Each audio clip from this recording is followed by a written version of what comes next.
नमस्कार मित्रों। आज का पाठ है फणीश्वरनाथ रेणु की मार्मिक कहानी पहलवान की ढोलक। आप देख रहे हैं अपना channel CBSE Hindi with Mathura Das. आज हम पढ़ रहे हैं आरोह भाग 2, जो कि कक्षा 12 की हिंदी आधार की पाठ्य पुस्तक है। उसके गद्य खंड का पाठ 14 फणीश्वरनाथ रेणु का पहलवान की ढोलक। देखते हैं लेखक का परिचय। फणीश्वरनाथ रेणु का जन्म गांव ओराही हिंगना, जिला पूर्णिया, जो अब अररिया बिहार में सन 1921 में हुआ। आप एक प्रसिद्ध आंचलिक कथाकार के रूप में विख्यात हुए। आपकी प्रारंभिक शिक्षा नेपाल में हुई। आपने सन 1942 के आज़ादी के आंदोलन में प्रमुख सेनानी के रूप में भाग लिया। नेपाल की सशस्त्र क्रांति और राजनीति में भी आपकी सक्रिय भागीदारी रही। जीवन के अंतिम दिनों में आपका घनिष्ठ संबंध राजनीति से भी रहा। पटना में सन 1977 ईस्वी में आपका देहावसान हो गया। देखते हैं आपकी रचनाएं। सभी प्रसिद्ध रचनाएं ध्यान से देखेंगे। उपन्यास मेला आंचल, दीर्घ तपा, परती परिकथा, कितने ही चौराहे। कहानी संग्रह है आदिम रात्रि की महक, अग्निखोर और ठुमरी। संस्मरण है ऋण जल धन जल, बन तुलसी की गंध, श्रुत अश्रुत पूर्व। रिपोर्ट है नेपाली क्रांति कथा। देखते हैं साहित्यिक परिचय। सन 1954 में आपका बहुचर्चित आंचलिक उपन्यास मेला आंचल प्रकाशित हुआ, जिसने हिंदी उपन्यास को एक नई दिशा दी। आंचलिकता की अवधारणा ने कथा साहित्य में गांव की भाषा, संस्कृति और वहां के लोक जीवन को केंद्र में लाकर खड़ा किया।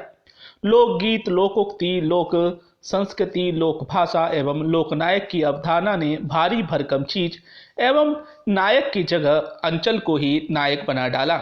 रेणु जी की कहानी सामग्री का विषय भी अंचल विशेष से संबंधित रहता था। वे स्थानीय दृश्यों के चित्र तथा पात्रों के व्यक्तित्व के अनुसार भाषा प्रस्तुत करते।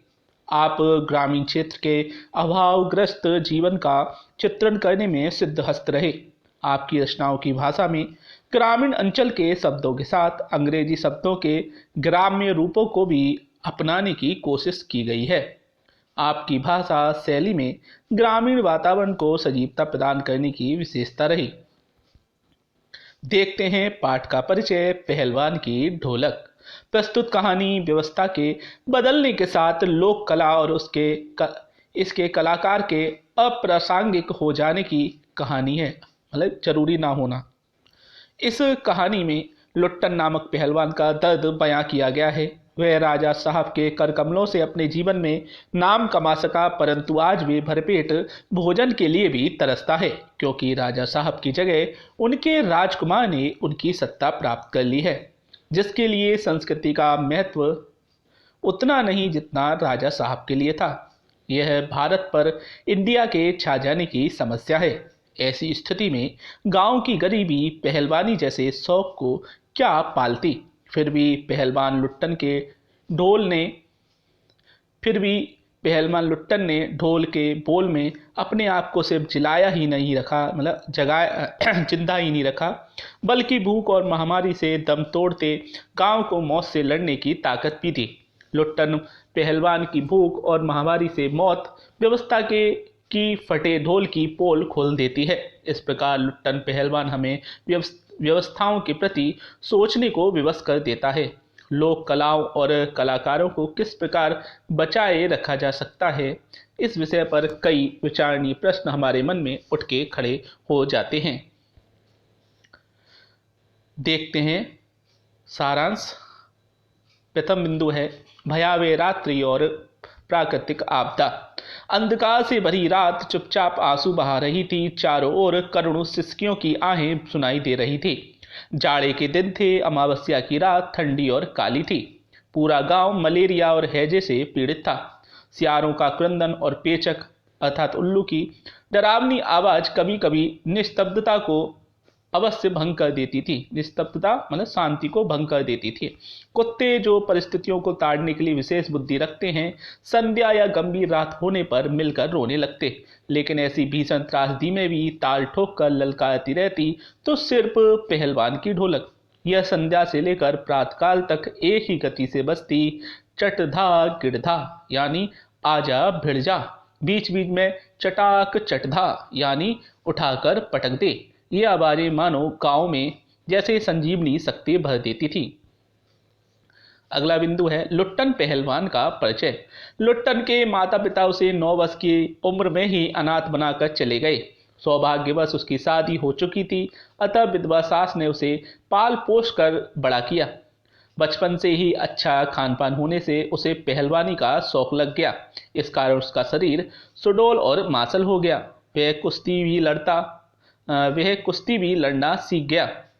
एक बार जब दंगल देखने लुट्टन पहलवान श्यामनगर मेला गया तो वहां कुश्ती के दाव पेच देखकर उससे रहा न गया। उसने बिना कुछ सोचे समझे चांद सिंह नामक प्रसिद्ध पहलवान को चुनौती दे दी। चांद सिंह पहलवान शेर के बच्चे नाम से प्रसिद्ध था। लुट्टन बड़ी समझदारी से लड़ा, लेकिन एक दाव में वह फंस गया। वहाँ राजा साहब थे जो उनके गांव को देखते थे, जमींदार थे वो भी देख रहे थे। तो वहाँ क्या हुआ, लुट्टन बड़ी समझदारी से लड़ा, लेकिन एक दाव में वह फंस गया। उसकी स्थिति बेहाल हो गई। इस पर वहाँ उपस्थित राजा साहब ने उससे कहा कि मैं तुम्हारी हिम्मत की प्रशंसा करता हूँ, छोड़ो जाओ मेला देखकर चले जाओ। इस पर लुट्टन पहलवान ने और लड़ने को कहा। राजा साहब ने विवश होकर कहा चलो लड़ने दो। मुकाबला काफी रोचक हो गया। दुकानदार अपनी अपनी दुकान बंद करके चांद सिंह और लुट्टन पहलवान की कुश्ती देखने आ गए। वहां ढोल बजने लगा, चट गिड़धा, मत डरना मत डरना। सभी लोग चांद को शाबाशी दे रहे थे। लुट्टन के पक्ष में सिर्फ था तो ढोल की आवाज। अचानक ढोल की एक पतली आवाज उसे सुनाई पड़ी, धिना धिना दिक धिना, अर्थात चित्त करो। लुट्टन को स्पष्ट सुनाई पड़ा कि ढोल कह रहा है दाव काटो बाहर हो। लुट्टन ने चालाकी से दाव काटा और जोर लगाकर चांद को जमीन पर दे मारा। चांद सिंह चारों खाने चित्त हो गया। अब तो चारों ओर लुट्टन पहलवान की जय जयकार होने लगी। साहब ने स्वयं उसे अपनी छाती से लगाकर कहा जीते रहो बहादुर, तुमने मिट्टी की लाज रखी। अगला बिंदु राज पहलवान लुट्टन सिंह। लुट्टन को राजा साहब ने पुरस्कृत ही नहीं किया बल्कि अपने दरबार में सदा के लिए रख लिया। तब से लुट्टन राज पहलवान हो गया और राजा साहब उसे लुट्टन सिंह कहकर पुकारने लगे। पौष्टिक भोजन और व्यायाम तथा राजा साहब की स्नेह दृष्टि ने उसकी प्रसिद्धि में चार चांद लगा दिए। एक अन्य प्रसिद्ध काला खां पहलवान को भी उसने धूल चटा दी। इससे उसका नाम चारों ओर फैल गया। यूं ही 15 वर्ष बीत गए, पहलवान को कोई हरा न सका। वे अपने दोनों पुत्रों को भी दंगल में साथ ले जाने लगा। पहलवान की सास पहले ही मर चुकी थी और उसकी पत्नी 2 पाल पहलवानों अर्थात बच्चों को पैदा करके स्वर्ग सिधार गई। दोनों लड़के गठीले और तगड़े थे। उन्हें देखकर लोग कहते वह बाप से भी बढ़कर निकलेंगे। दोनों बेटे राज दरबार के भाभी पहलवान घोषित हो चुके थे, अतः दोनों का भरण पोषण दरबार से ही होता रहा। अगला बिंदु सत्ता परिवर्तन और लुट्टन की स्थिति। वृद्ध राजा स्वर्ग सिधार गए। नए राजकुमार ने विलायत से आते ही राज की बागडोर अपने हाथ में ले ली। बहुत से परिवर्तन राजकुमार ने किए। इन्हीं परिवर्तनों की चपेट में पहलवान भी आ गया। दंगल की जगह अब घोड़े की रेस ने ले ली। राजकुमार ने पहलवान को साफ जवाब दे दिया कि राज दरबार में अब उसकी आवश्यकता नहीं। उसी दिन ढोलक को कंधे पर लटकाए अपने दोनों पुत्रों के साथ वे गांव में लौट आया। गांव के लोग उसका सम्मान करते थे, अतः उसे गांव के एक छोर पर एक छोटी झोपड़ी बांधकर रहने को दे दी।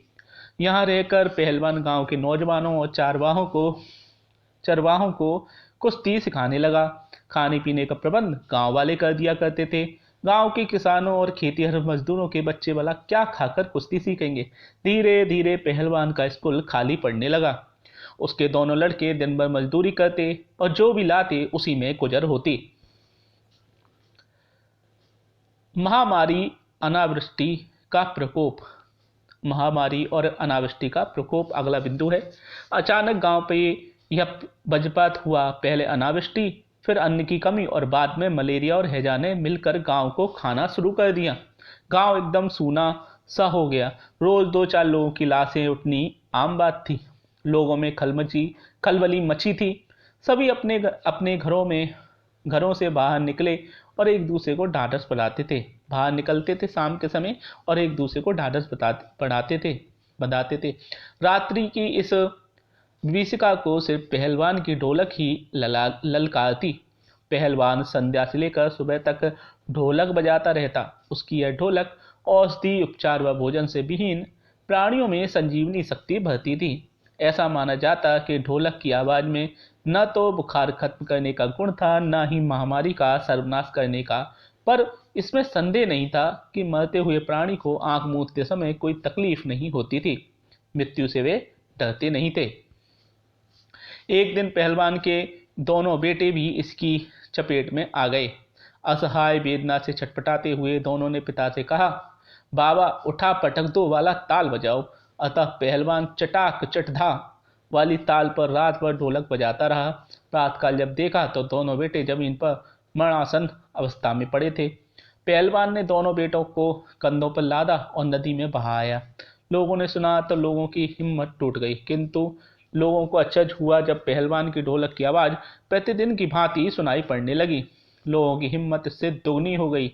4-5 दिन बाद एक रात को ढोलक की आवाज सुनाई पड़ना बंद हो गई। पहलवान के कुछ शिष्यों ने प्रातःकाल जाकर जब देखा तो पहलवान की लाश वहां चित पड़ी थी। आंसू पहुंचते एक शिष्य ने कहा, गुरुजी कहते थे कि जब मैं मरूं तो मुझे चिता पर चित्त नहीं लिटाना बल्कि पेट के बल सुलाना। मैं जिंदगी में कभी चित्त नहीं हुआ और चिता में आग लगाने के समय ढोलक बजा देना। शिष्य आगे बोल न सका और रो पड़ा। तो यह था पाठ पहलवान की ढोलक। अब देखते हैं इस पाठ से हमने क्या नया जाना। पहलवानों के जीवन का दर्द यहाँ बयां किया गया है। महामारी का विकराल रूप दिखाया गया है। पहलवानी और संगीत की जुगलबंदी का सूक्ष्म चित्रण किया गया है। पहलवान की ढोलक ने जीने की कला का परिचय हमें कराया है। लेखक द्वारा अपनी मूल संस्कृति को बचाने का आह्वान यहाँ पर देखने को मिला है। तो यह था पाठ पहलवान की ढोलक। आप देख रहे थे अपना channel CBSE Hindi with Mathura Das. हमारे अन्य वीडियो भी अब आप अवश्य देखें, ज़्यादा से ज़्यादा लोगों तक इसे पहुँचाएँ। आपको हमारा यह वीडियो कैसा लगा ज़रूर बताएं। फिर मिलेंगे नई वीडियो के साथ। नमस्कार।